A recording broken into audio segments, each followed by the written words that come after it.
Hey everybody, this is Josh, Stoney Ridge Farmer. We're having fun today already. Yes, sir. Yes, sir. Already had a full morning. Full morning of country breakfast, yeah.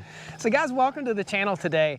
This is Chris. Chris is a product manager with ESAB Welders, and this video is brought to you in part by our friends at Northern Tool and our friends at ESAB. He came out here to teach me how to weld.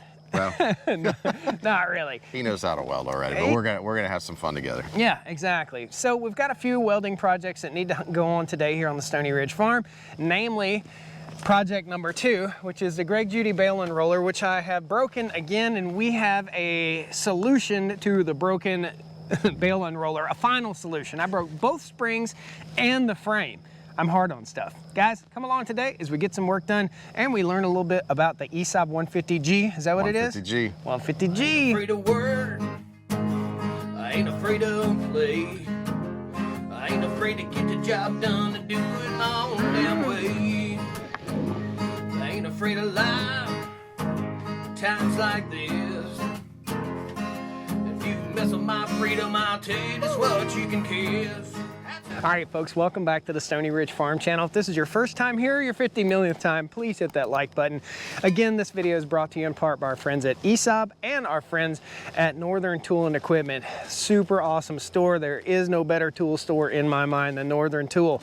So today, what we've got to do, and I've had this welder for about a month and a half in the shop, finally got my welding leads for it. I've got some welding rods for welding galvanized. We've got some galvanized pipe fence we're going to be welding, and we've got to grind off all the paint on the Greg Judy bale and roller. Let me show you what I did to the bale and roller.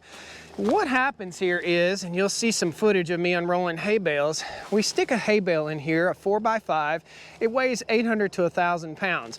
This strap retains all the weight for that hay bale. Well, this strap pulling on this beam right here has busted loose the welds several times. Last time I did this, evidently I didn't weld it too good, and you can see it's just falling apart right now. There's a gusset here and a gusset on that side. So it broke on this side and it also broke on this side. And this is where I ground off my welds before also. So as you can see, this is not supposed to move like that. That's horrible. Now, what else happened was I broke the springs on this. So this is one of the springs right here, and that's one of the springs. I called up Reject Ranch, who is the person that constructs these for Greg Judy, and asked him, what happened? Why are these springs breaking? And he told me I was welding the spring mount in the wrong position. So we've got to flip this up on its side probably and do that. Now let me show you what I have to fix this. And this was all provided as warranty for this thing. So they really stand by their bale and roller right here. This is a Greg Judy bale and roller. We're gonna weld these welds, pull this thing together as tight as we can. And then I have gussets for here and a second gusset that's gonna go here. So we are gonna gusset the snot out of this thing, and we're gonna do that on both sides to help prevent this from ever happening again. Folks, if you don't do anything, you don't break anything. And when you run a farm or you run a business like this, you're gonna constantly be breaking stuff, running into stuff. Cows tear stuff up, bouncing hay bales tear stuff up.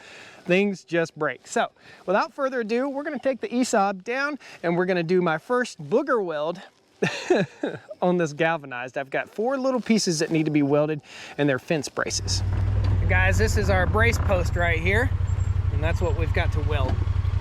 Guys, there is a frog living in this piece of pipe.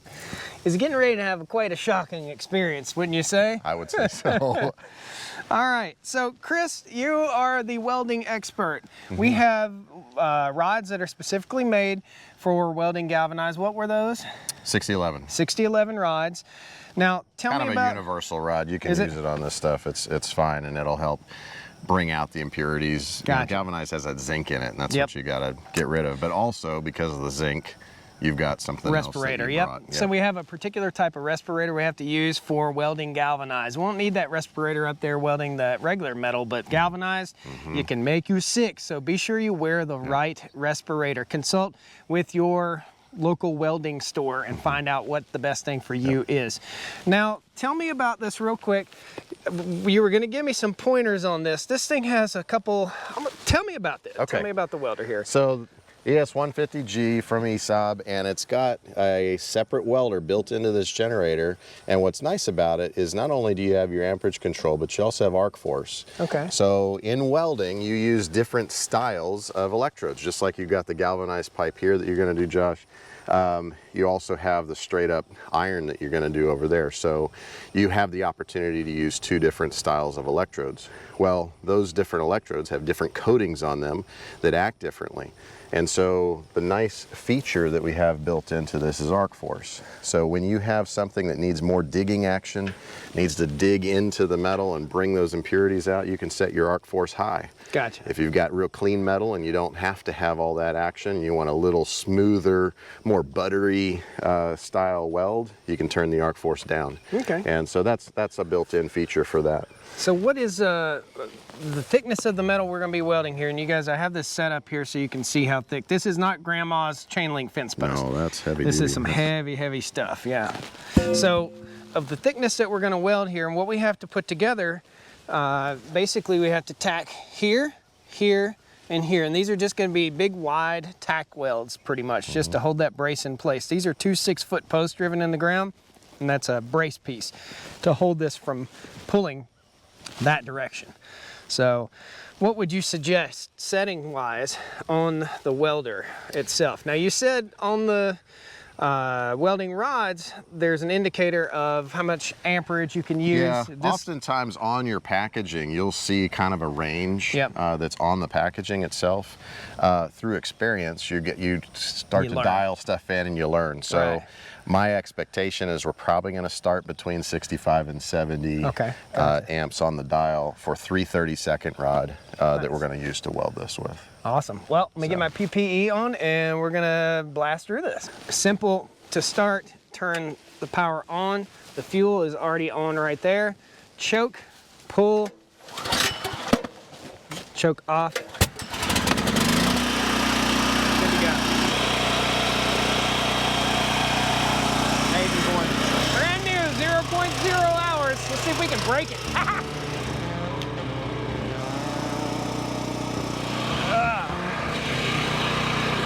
This is not jacket weather. This is an auto darken helmet. ESAB also makes an auto darkening helmet right here. This is really cool. Since I know my equipment, I'm gonna go with my equipment. And Chris is gonna be filming through the welding helmet. So over here we go. So we've got it matched up here, guys. There are many, many grooves in here, so we can angle this all sorts of different ways. So we've got it matched up. Right here. Okay.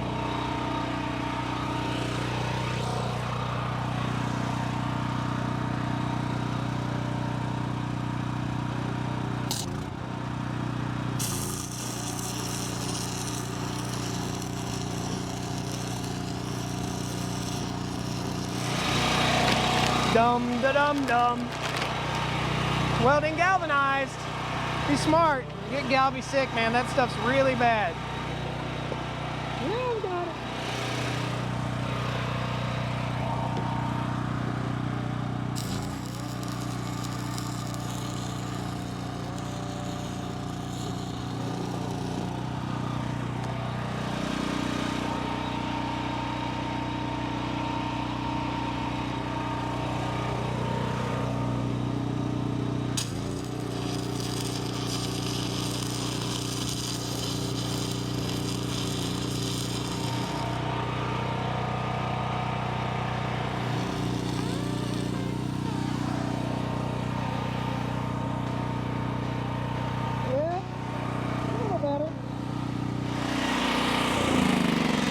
All right, we got to repeat that process on the next post.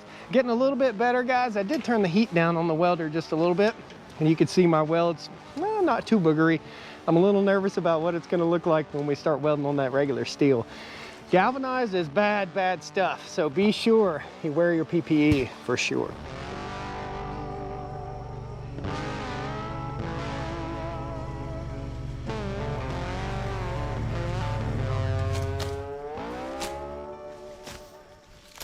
you're looking at this and you're wondering, what in the world am I seeing here? What is this thing? So guys, this is a brace in the ground. This is a post driven 6 feet down, 6 feet down, and then this post is welded. So they're welded here, here, and here, and that helps prevent pull. So it helps prevent pulling of this post that way. This is a 4-inch 10-foot post, so it's driven down in the ground almost 5 feet, but still under tension. Once we get our wire in place, it will pull that post that direction. This braces that post with 1, 2, 3 posts. So that's why we're welding what we're welding.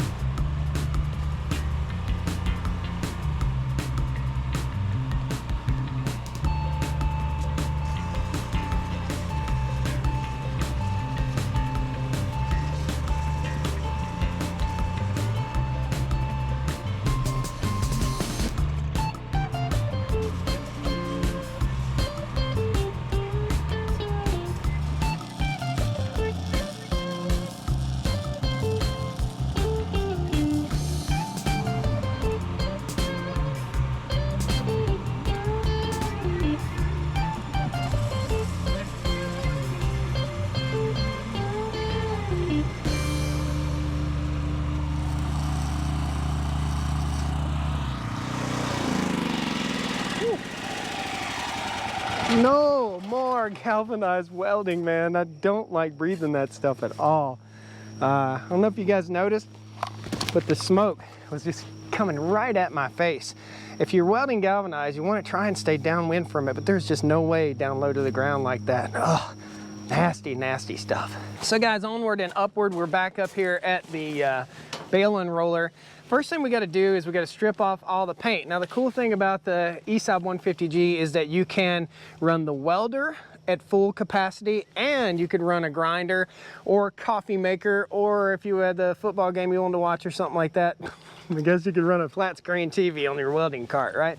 So we're gonna go ahead, fire the welder up, grind the paint off of these surfaces real quick, and cut the bottom pieces off so that we can re-weld the springs. This is a bit of a job. It's gonna be hot. I'm wearing a jacket. It's gonna be 87 degrees in about 10 minutes. Whew.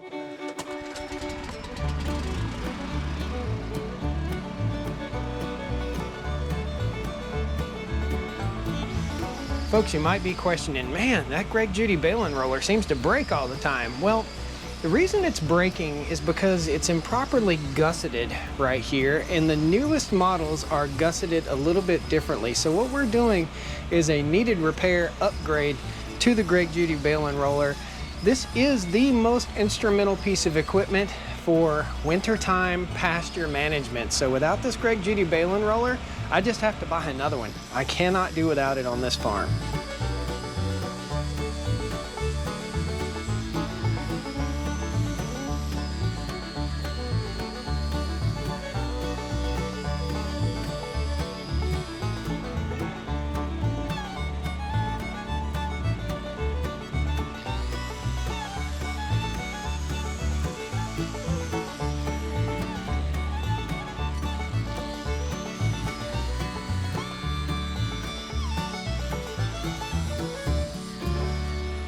So what we've got here, you can see this is split wide open right here. But if I put my foot down below, right here, I can close that gap all the way shut. See that?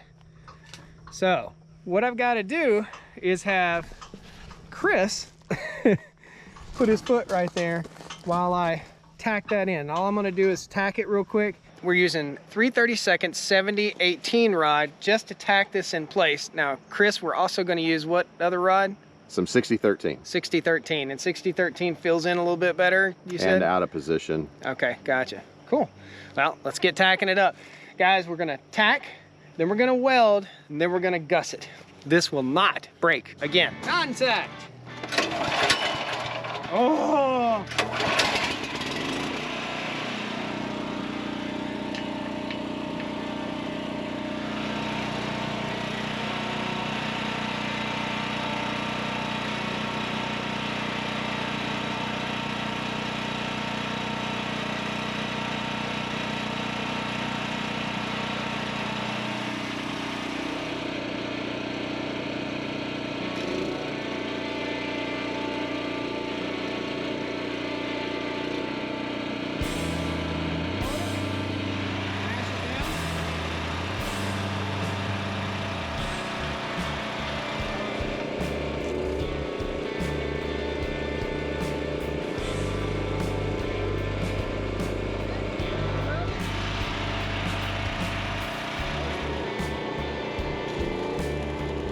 There you go. There you go. Stay, stay. A little slower. A little slower travel speed. Slower travel speed.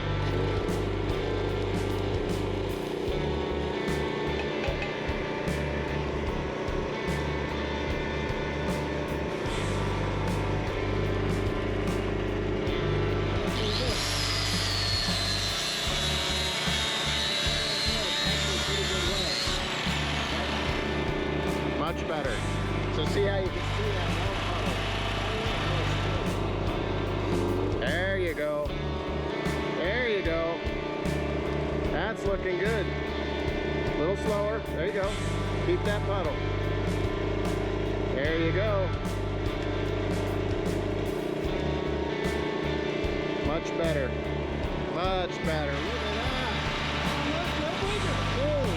That's looking beautiful.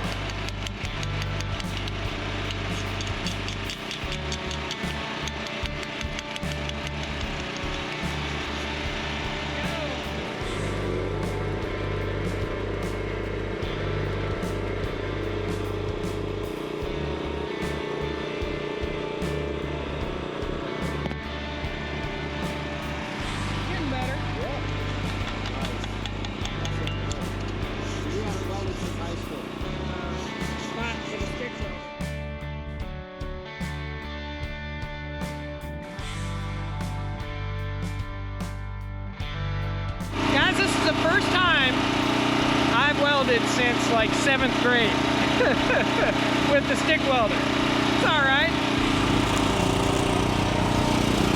Yeah, I can tell. See how it's pulled in there nicer? Yep. We're getting better. We'll show you guys the final product here. We got 3 more gussets to weld.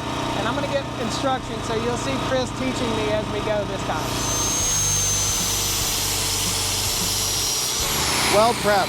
So now I've got shiny edges everywhere where I'm going to weld. And that's particularly important with 7018. It makes a stronger weld.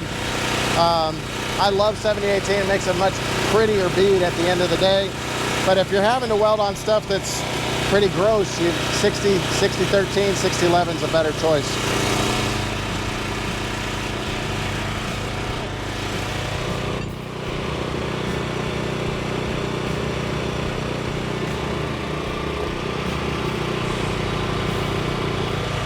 Make sure that's straight. While it's cooling down, I can straighten it out.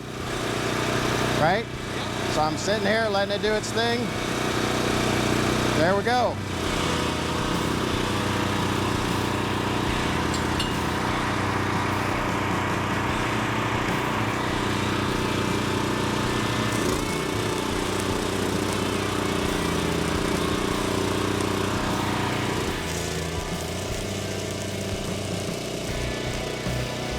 See how I'm keeping that arc nice and close, nice and consistent. I'm watching both sides of that weld, the gusset and the square tubing. I want to make sure it's wetting into both sides. The gap's getting a little bigger over here, so I'm going to weave just a little bit. See that?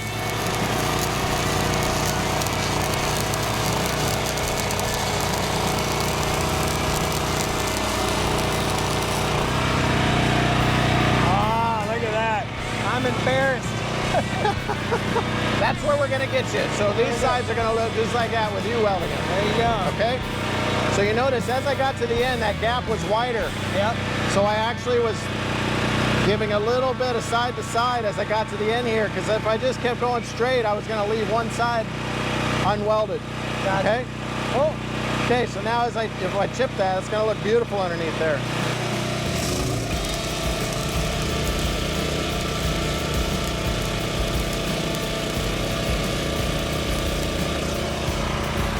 Running out of stick. Not quite there. So need another one. Vertical's definitely a little hard, and you can see how the droops start to happen, right? Yep. Just like this. So gravity's fighting against that weld, and on a 7018, that weld puddle and this flux is much more fluid. So it has a tendency to want to fall out. So that's why I went to a smaller 3/32 and then did a little weave versus just doing a straight pour it in. Gotcha. Okay? That's your weld. That looks like I did it. That looks good. And that was your second weld since 7th grade. Yeah. Hey, you're not that bad. You're doing good. We're gonna get you there. So guys, what you may or may not notice right here is that I'm running the grinder and Chris is running the welder. We had to double down. He's welding and I'm grinding at the same time, and there's no fluctuation in power. This is something that's new in this class of welder. You get that feature on a lot more expensive, larger welders, but now for this class welder, the 150, you get the non-fluctuating power and you can run up to 4,000 watts. We had to go get the pallet forks with the skid loader to try and lift this thing up and get it absolutely perfectly positioned so we could weld the spring in place. And what we found was flipping it over and welding those springs in position is going to be the best way. Now when we go to flip it back over, it's going to be interesting. You guys stick around to the end, you'll get to see us flip it back over. All right guys, the super simple part here, I've already removed these, and these are replacements. Super simple thing we've got to do is lay out our springs, and this is our replacement spring. It's going to go into this section. We're going to weld a cuff right here onto the end of our spring, right there. So that'll get welded on there. Then we'll grab another one of these and get that guy up here. It's a greasable fitting, and we only want a tiny amount of play, like an inch of play between these two, and that's what was breaking my springs. So this is going to be super easy.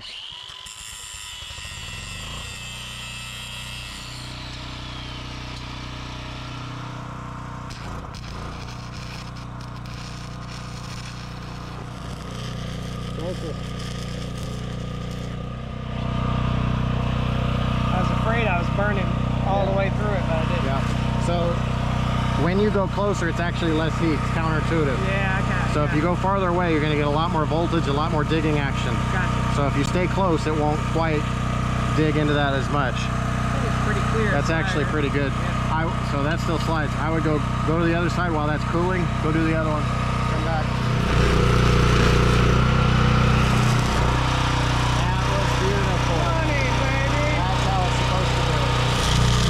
Let's stop pretty quick because you're overheating. There you go. There you go. Good.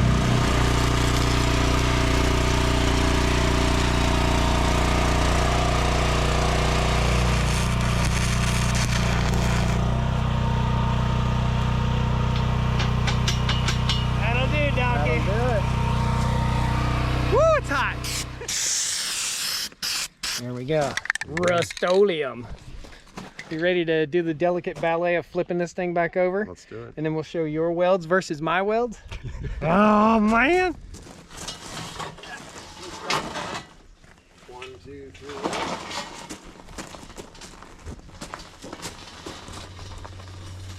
Oh, well, the true test of how tough this thing is. Just flop it over. I think so. It's supposed to be tough. Ready to go. Ready? Yeah. Well, if that didn't break it, nothing will. So let's look at these welds, guys. I went on and painted some of this, but we scraped the paint off. That's a good primer, that gravel primer. This one is mine or yours? This one's mine. That one's yours. So my weld versus Chris's stack of dimes weld. It looks nice. Again, Chris's weld, novice Josh's Yeah, weld. but look at that. So look at the stack of dimes all the way up to here. Yeah, and then All this is a reposition that's happening, yeah, right? So all of a sudden you're finding yourself uncomfortable probably. Yeah. That's my prediction. yep, And then it's okay, and you found your way again, yep. right? Then this one came out decent, but Yeah. I'll get better with time, right? Look, your travel was way better on this one. Nice, You were just really consistent all the way through. awesome. So very good. And you were consistent. And this guy does this 7 days a week. I do it 7 days In a lifetime. in a lifetime. I've not welded since, like, I'm gonna say junior high, man, pretty much. Yeah, so awesome. We'll go ahead and sling some paint on this. Yeah, that was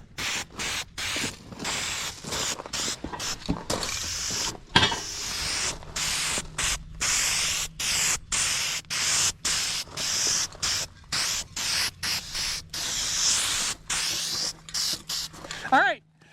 Thanks, man. Thanks Josh, so much. Thank you. Thanks for having me. I've enjoyed it. It's getting toasty out here. Morning's chores are done. Evening chores for later. Moved the cows. Everything's been done there. Thanks, man. Chris came all the way from Dallas, Texas to do this today with me and to teach you guys a little bit about welding. And I think what we learned a lot about is technique in keeping the stick close to in the joint. Yep, in the joint, close to the work. It was counterintuitive what he was telling me to what my brain thinks is it actually gets hotter the further your stick is away from the work. So the closer you are, the more precise your weld is, the better it looks, and you won't get that mess. It's a constant current process, so when you pull away, the voltage goes up, up, up. It has to. Gotcha. So when the voltage goes up, the heat goes up, and you're going to get a bigger, nastier weld. Pulls more amps and makes a mess. Pulls more wattage. Wattage, okay, gotcha. Well, guys, thanks a lot. We rehabbed the Greg Judy bale unroller once again. I will tell you guys, this is one of the first iterations of the Greg Judy bale unroller. I'm gonna do some upgrades to this thing over the summer here. I'm gonna actually put an electric winch on here, and I'm trying to work out a hydraulic system to drive these spikes into the hay bales. If you don't understand what this is, it rides behind the four-wheeler. I'll show you some video footage at the end of the video of this thing unrolling hay bales. So it picks up a bale and rolls it out on the field. It's ultra lightweight and it's ultra easy on your pastures. Greg Judy bale unroller, greenpasturesfarm.net. Now, a big thanks to Northern Tool and ESOB for sending Chris out. This is again the ESOB ES 150G EDW. What's EDW stand for? Engine driven welder. Okay, good deal. With the best engine on the planet on it. It's got a Kohler engine in it. Nice. And what you guys may or may not have noticed is he was welding while I was grinding, and you heard no difference in the sound of the welder. That's awesome. It was awesome. He's like, man, this is awesome. This is great. I was doing what even it's welding supposed to do. while you were rocking the thing all over the place. It was still welding. It's still welding. Nice. So Awesome. it was good. Cool. Well, guys, we'll see you in the next video on the Stoney Ridge Farm channel. There'll be another video after this. Click it, watch it, have some fun. Share these videos with like-minded people. Thank you for supporting rural content, ESOB, and Northern Tool and Equipment. See you guys in the next video. Woo! Ready? See ya. Woo! There you go. Come on down to the Stoney Ridge. Bring your wife and bring your kids. We're living life pure and sweet. That's the way it's supposed to be, Stoney Ridge. Mic check. No camera fail. He's worried about how pretty he looks. Is my beard on straight? This is going to be super easy, right? Piece of cake. It's 88 degrees. And we're in jackets. This is beautiful. This guy. There we go. A little play another day.